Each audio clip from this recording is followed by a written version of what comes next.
Terselimuti pusaran petir emas, Fang Yi menyerap energi intensnya. Matanya mulai bersinar dengan cahaya kuning yang cemerlang saat kekuatan murni mengalir deras dalam dirinya. Siluet emas raksasa dirinya sendiri muncul di belakangnya, menandakan keberhasilannya menembus ke ranah Jinggang dua bintang. Ia mendarat dengan anggun di hutan emas yang disinari matahari, mengagumi ranah barunya.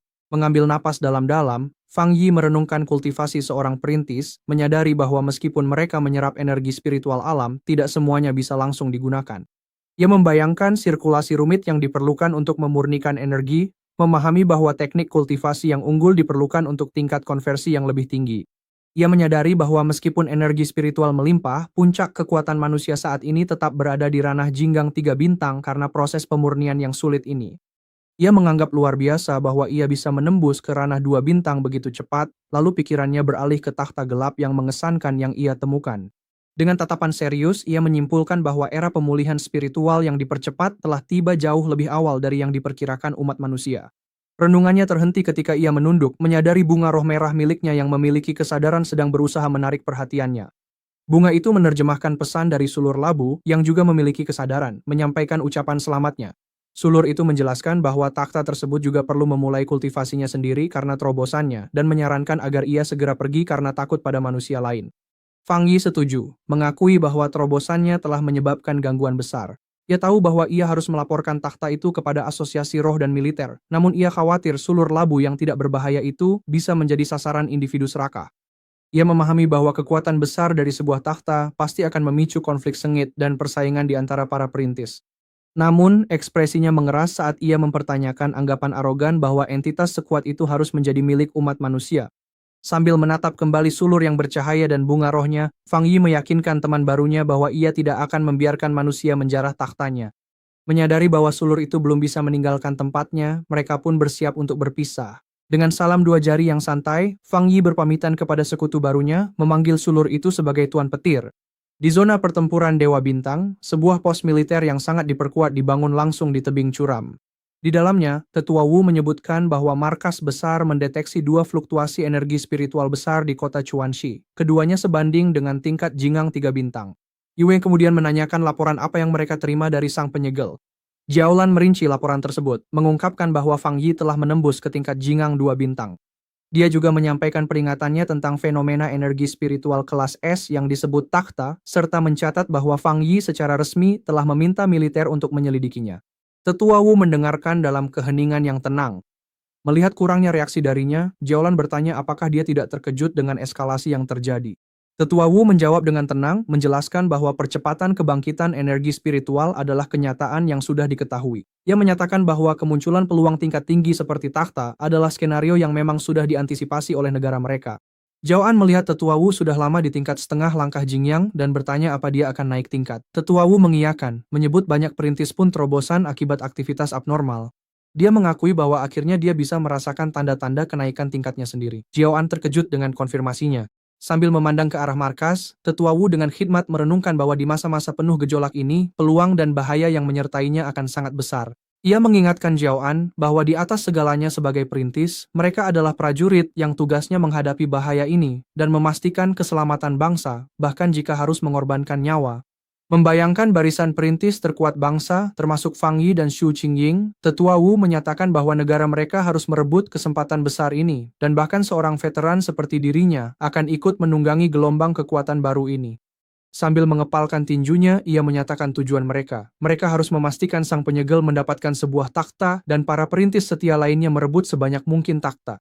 Dengan penuh wibawa, Tetua Wu mengeluarkan perintah untuk sepenuhnya berkoordinasi dengan Fang Yi dan Asosiasi Roh serta mendorong persatuan total. Ia menegaskan bahwa para perintis independen atau faksi liar dengan ambisi egois akan dipaksa mundur di bawah tekanan gabungan militer dan asosiasi. Di markas Asosiasi Roh, Gu Yuru berdiri di depan monitor yang menampilkan takhta ungu. Ia mengumumkan kepada pusat komando bahwa mereka telah memperoleh informasi dari sang penyegel dan sedang meluncurkan penyelidikan nasional untuk menemukan takhta potensial serta melacak fluktuasi energi yang tidak normal. Dengan ekspresi serius, Gu Yuru memerintahkan mobilisasi semua kapten tim kota. Plum Ready mengkhawatirkan kecepatan mengerikan dari krisis yang terus meningkat, mempertanyakan apakah umat manusia dapat bertahan melewati titik balik ini. Di Asosiasi Roh Taishi, atasan setempat menerima telepon yang mengejutkan, bereaksi dengan tidak percaya bahwa Fang Yi sudah menembus ke ranah Jingyang 2 bintang. Dengan berkeringat, ia meyakinkan penelepon bahwa cabang Taishi akan sepenuhnya mengelola yurisdiksinya agar Fang Yi dapat beroperasi di Guangxi tanpa gangguan. Atasan itu menurunkan telepon dan berbalik kepada Xu Qingying, mengonfirmasi kemajuan Fang Yi. Xu Qingying tersenyum bangga, menyebutkan bahwa Fang Yi kini menjadi pelopor terkuat kedua di negeri ini, hanya di bawah tetua Wu. Ia menambahkan bahwa kota mereka, Taishi, turut mendapat manfaat dari reputasi Fang Yi. Namun ia mengusap kepalanya dengan ekspresi sedikit malu. Ia mengakui bahwa dirinya sempat terlalu sombong karena baru saja menembus ke ranah setengah langkah Jingyang tanpa menyadari lonjakan energi spiritual besar-besaran di seluruh dunia yang dipicu oleh Fang Yi. Ekspresi atasan itu berubah menjadi serius. Ia khawatir jika Taishi menghadapi anomali spiritual dahsyat lagi yang mungkin lebih buruk dari sebelumnya, mereka mungkin tidak akan selamat. Ia bersumpah bahwa mereka harus melindungi kota mereka agar tidak menjadi beban bagi Fang Yi. 10 jam kemudian, rapat darurat diadakan di Asosiasi Spirit Guangxi mengumpulkan semua kapten pelopor dari kota-kota sekitar. Guyuru berdiri di ujung meja konferensi di depan proyeksi takhta. Dia melaporkan bahwa berdasarkan informasi dari Fang Yi, markas besar mendeteksi lebih dari 20 anomali energi spiritual serupa di seluruh dunia, namun mereka belum dapat memastikan apakah semuanya adalah takhta. Sebuah peta negara mereka muncul di layar, menunjukkan 7 lokasi yang telah dikonfirmasi dengan tanda-tanda energi serupa di dalam perbatasan mereka. Song Yiming, Kapten Feng Shi yang baru-baru ini mencapai tingkat pertama ranah Jingang, meletakkan sepatunya di atas meja konferensi. Dia menyeringai dan menunjukkan masalahnya. Hanya ada 7 takhta potensial, tetapi jumlah kapten di ruangan itu jauh lebih banyak. Song Yiming mempertanyakan bagaimana asosiasi berencana mendistribusikan sumber daya terbatas yang sangat diinginkan ini. Wang Lan, Kapten Heishi yang baru-baru ini mencapai setengah langkah ranah Jingang, dengan tenang menyiapkan teh. Tak terpengaruh oleh ketegangan, ia menegur Song Yiming, memintanya untuk menurunkan kakinya dari meja selama rapat. Merasa tersinggung oleh sikap tidak hormat dari seseorang di ranah yang lebih rendah, Song Yiming menatap tajam Wang Lan, menantang otoritasnya untuk berbicara. Song Yiming melepaskan semburan energi angin melintasi meja, berusaha mengintimidasi Wang Lan sambil mengejeknya karena menginginkan sebuah tahta. Wang Lan tidak bergeming. Ia menyalurkan percikan energi petir untuk menstabilkan cangkir tehnya di tengah terpaan angin. Dengan tenang, ia membalas bahwa setiap orang di ruangan itu menginginkan tahta, sehingga intimidasi Song Yiming menjadi sia-sia. Para kapten lainnya menyaksikan konfrontasi itu dalam diam. Saat ketegangan meningkat, Chen Rui, Kapten Yuexi, duduk diam dengan dingin mengamati konflik tersebut. Song Yiming mendekat dengan seringai jahat, terus memprovokasi Wang Lan. Ia mengejek Kapten Heishi, mempertanyakan bagaimana seseorang dengan atribut seperti dirinya bisa berharap merebut tahta dan menghina kotanya karena telah menunjuknya sebagai pemimpin. Setelah kehilangan kesabaran atas sikap tidak hormat itu, Wang Lan memunculkan pusaran air dan energi spiritual di tangannya, bersiap untuk membalas. Sebelum kekerasan terjadi, Guyuru membanting tangannya ke meja dengan marah memerintahkan kedua kapten untuk duduk dan melarang adanya perkelahian selama konferensi. Tiba-tiba, sebuah aura yang luar biasa menekan ruangan itu. Guyuru, Wang Lan, dan Song Yiming langsung membeku. Wajah mereka menunjukkan keterkejutan atas tekanan menindas yang tiba-tiba itu. Song Yiming terhempas keras ke kursinya, terjepit oleh tangan-tangan bayangan berat dari energi ungu gelap. Dia dibuat ketakutan dan terengah-engah oleh kekuatan penyerang yang begitu mengintimidasi. Berkeringat deras, Song Yiming dengan panik bertanya-tanya apakah tetua Wu dari zona tempur Dewa Bintang telah datang untuk turun tangan. Fang Yi, yang dipenuhi energi emas berkilat, melangkah masuk melalui ambang pintu. Merasakan besarnya kekuatan yang mengerikan itu, para kapten menyadari bahwa kekuatan tersebut terasa setara dengan puncak ranah Jingang 3 bintang. Song Yiming gemetar, bingung saat ia menyadari bahwa aura menyesakan ini bukan milik sang tetua. Fang Yi melangkah masuk ke ruangan dengan senyum sopan, menyapa para kapten yang telah berkumpul. Ia meminta maaf karena datang terlambat saat mendekati meja. Guyuru secara resmi mengakui kehadirannya, mengumumkan kedatangan sang penyegel. Song Yiming meringkuk di kursinya, dengan gugup melirik ke arah Fang Yi. Ia bertanya-tanya mengapa seluruh instingnya berteriak agar ia mundur, hingga akhirnya menyadari bahwa pemuda sederhana ini adalah pelopor legendaris yang selama ini dibicarakan semua orang. Sikap sopan Fang Yi pun lenyap seketika. Dia menatap tajam Song Yiming dan menuntut penjelasan tentang apa yang terjadi tepat sebelum dia masuk. Ketakutan oleh kehadiran Fang Ye, Song Yiming dengan gugup tergagap bahwa tidak ada apa-apa dan mereka hanya sedang berdiskusi. Fang Ye menatapnya dalam diam dengan mata merah yang menusuk. Terjepit oleh cakar energi ungu, Song Yiming tidak percaya, tak mampu memahami bagaimana kekuatan tingkat 1 ranah Jingang miliknya bisa lumpuh. Mengurangi tekanannya, Fang Ye duduk di meja konferensi. Dia menyapa Wang Lan dan Chen Rou sambil mencatat bahwa sudah lama tidak bertemu.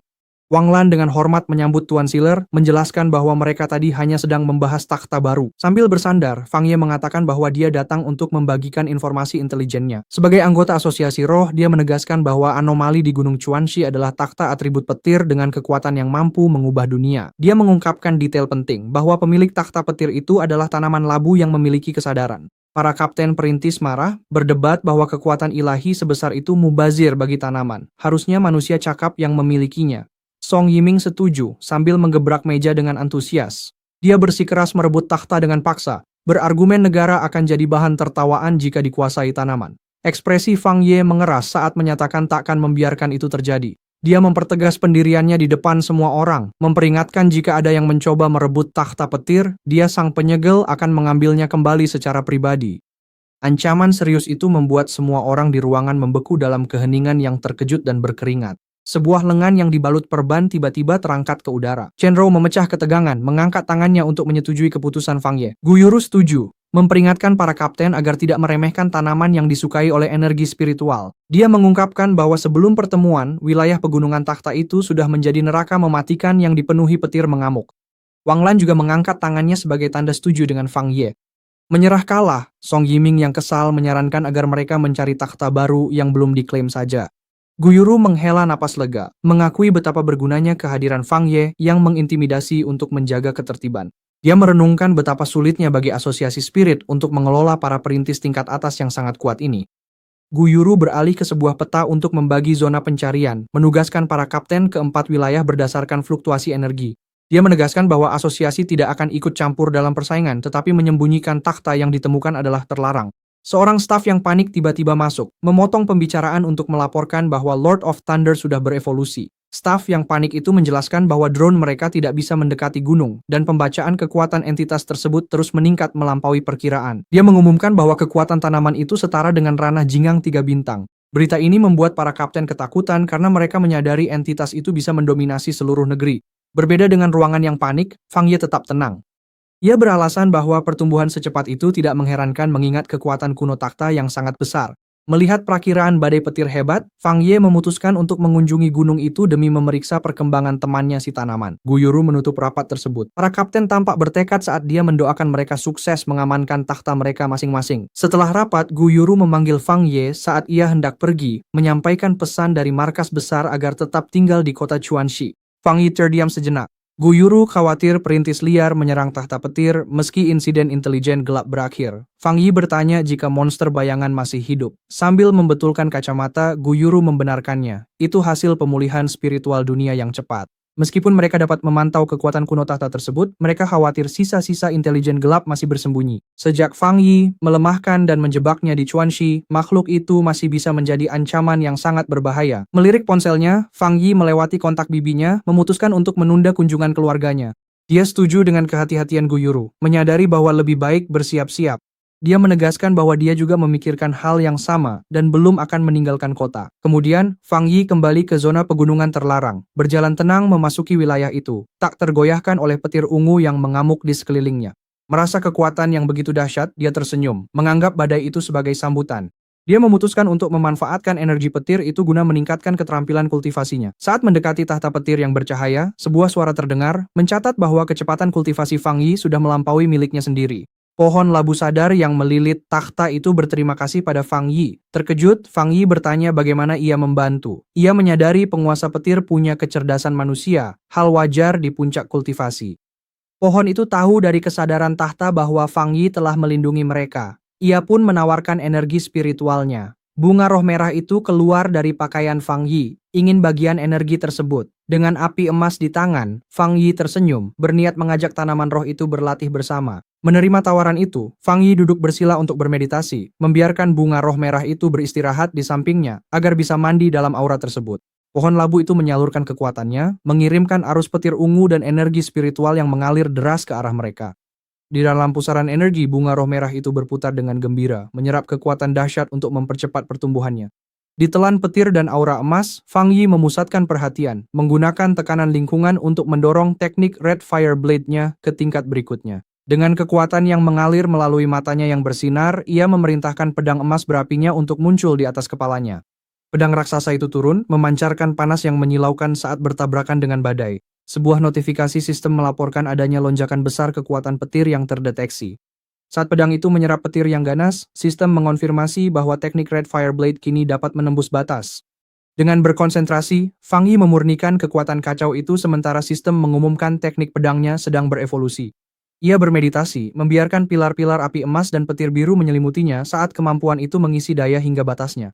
Matanya terbuka lebar, menyala dengan cahaya merah, saat sistem mengonfirmasi bahwa teknik Red Fire Blade telah berhasil berevolusi. Menggenggam pedang yang telah ditingkatkan, Fang Yi mengayunkannya dengan kekuatan yang dahsyat. Teknik itu kini memadukan apinya dengan atribut petir. Ayunan itu meledak menjadi semburan petir dan api, menghancurkan serta melenyapkan tanah dalam pertunjukan kekuatan barunya yang mengerikan. Sistem Fang Ye memberitahunya bahwa petir surgawi telah menempa teknik pedangnya, berhasil menembus batasnya, dan mengembangkannya menjadi atribut gabungan petir dan api. Mengangkat senjatanya, sistem mengonfirmasi bahwa peningkatan pada pedangnya akhirnya selesai. Kekuatan mentah dari terobosannya memicu letusan api dan petir yang dahsyat dan spektakuler di puncak gunung. Mengamati dari kejauhan, Wang Lan dan Chen Ruo mengenali pertunjukan api tersebut, dan bertanya-tanya apa yang sedang dilakukan Fang Ye di dalam area terlarang singgasana petir. Di dekat situ, Song Yiming yang gelisah mencurigai Fang Ye mengingkari janjinya untuk merebut takhta bagi dirinya sendiri. Namun bawahannya dengan cepat mengingatkannya bahwa Fang Ye sebenarnya menganggap entitas tersebut sebagai teman. Di asosiasi roh, alarm merah berbunyi nyaring. Para staf melaporkan bahwa konsentrasi energi di zona terlarang telah melebihi batas yang dapat diamati, memaksa mereka menarik mundur drone pengawas.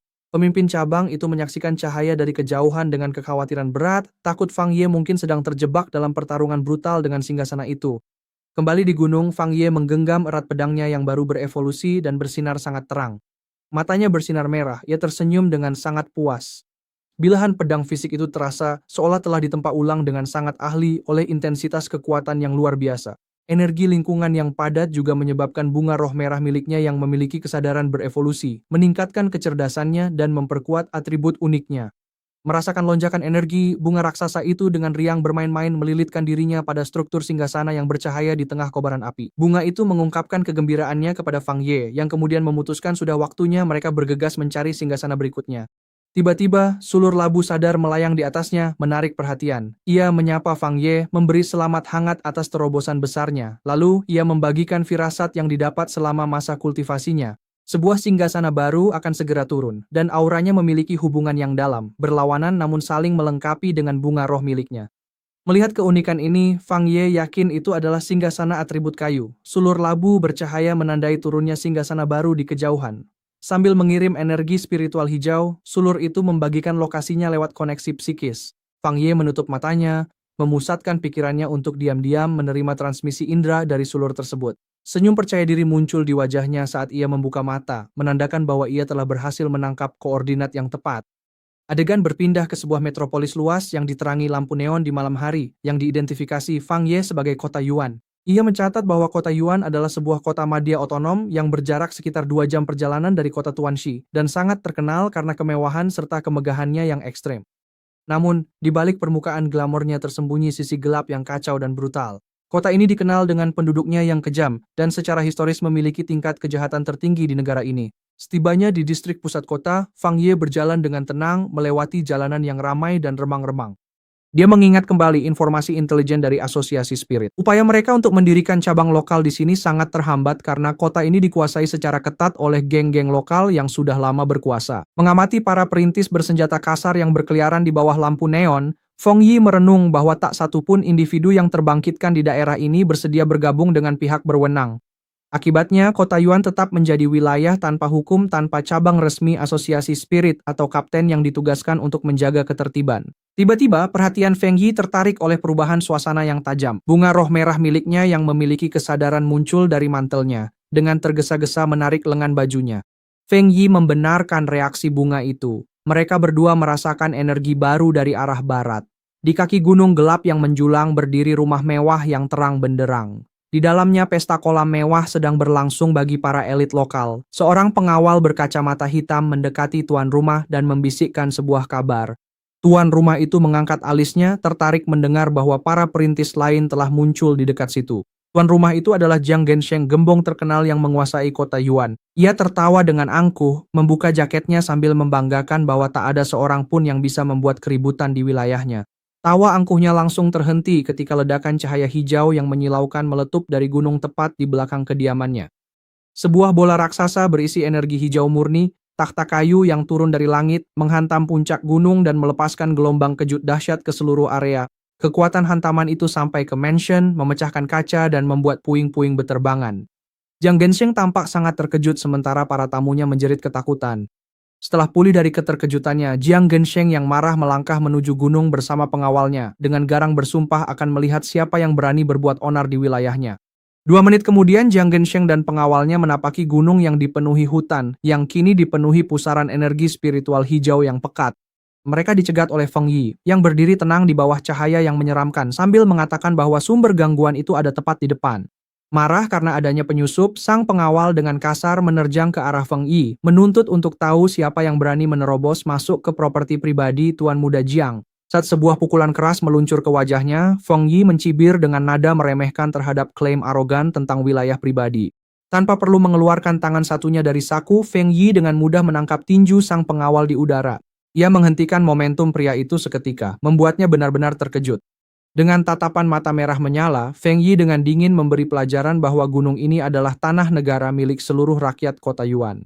Ia dengan tegas menyatakan bahwa mulai sekarang wilayah ini berada di bawah yurisdiksi ketat Asosiasi Roh Kota Yuan. Kemudian ia melepaskan ledakan energi api yang dahsyat dari telapak tangannya, dengan mudah menghantamkan pengawal itu sambil mengejek klaim kepemilikan pribadi mereka yang konyol. Sementara itu, di bagian hutan yang lebih dalam, Jiang Gensheng dengan agresif menghadapi tahta kayu yang baru saja turun, berjuang keras melawan sulur-sulur hijau tua yang digunakan entitas sadar itu untuk menolaknya. Yang menolak untuk menerima penolakan, bos besar yang arogan itu berteriak bahwa takhta harus tunduk padanya hanya karena takhta itu mendarat di wilayahnya. Memaksa jalan melalui sulur-sulur tebal dengan auranya, Jiang Gensheng dengan keras kepala bersikeras bahwa kursi kekuasaan itu miliknya, mengancam akan sepenuhnya menghancurkan peninggalan kuno itu jika terus menolaknya. Menyaksikan tontonan menyedihkan itu dari pinggir, Feng Yi menghela tawa kecil yang penuh ejekan. Terkejut oleh suara mendadak itu, Jiang Gensheng yang marah berputar dengan cepat, menuntut untuk tahu siapa yang bersembunyi di balik bayangan. Feng Yi berjalan santai melewati bos lokal itu, dengan tenang menjelaskan bahwa harta tingkat tinggi memiliki kesadaran dan memilih tuannya sendiri. Dia dengan belak-belakan memberitahu Jiang bahwa dia sama sekali tidak memiliki kualifikasi untuk menguasai atribut kayu. Merasa sangat terhina, Jiang Gensheng mendidih tak percaya saat Feng Yi dengan tenang mendekati pusaran energi hijau kacau dari takhta itu. Tak mampu menahan harga dirinya yang terluka, Jiang Gensheng dengan kasar menerjang punggung Feng Yi yang terbuka sambil berteriak mengancam akan membunuh. Tiba-tiba, bos besar itu berhenti seketika, matanya membelalak ketakutan luar biasa. Tanpa perlu menoleh ke belakang, Feng Yi memanggil bunga roh merah raksasa miliknya yang memiliki kesadaran untuk diam-diam menghadang penyerang itu. Gemetar di hadapan tanaman roh raksasa yang mengintimidasi itu, Jiang benar-benar lumpuh karena ketakutan. Feng Yi dengan santai mencatat bahwa bos geng itu entah bagaimana bahkan lebih lemah daripada pengawalnya sendiri. Dengan seringai meremehkan, Feng Yi menganggap bos besar Yuan City yang terkenal itu benar-benar mengecewakan. Meninggalkan bos yang ketakutan di belakang, Feng Yi melangkah maju untuk berdiri sendirian di hadapan struktur hijau besar yang berderak-derak, yaitu tahta kayu, bersiap untuk memulai kontak.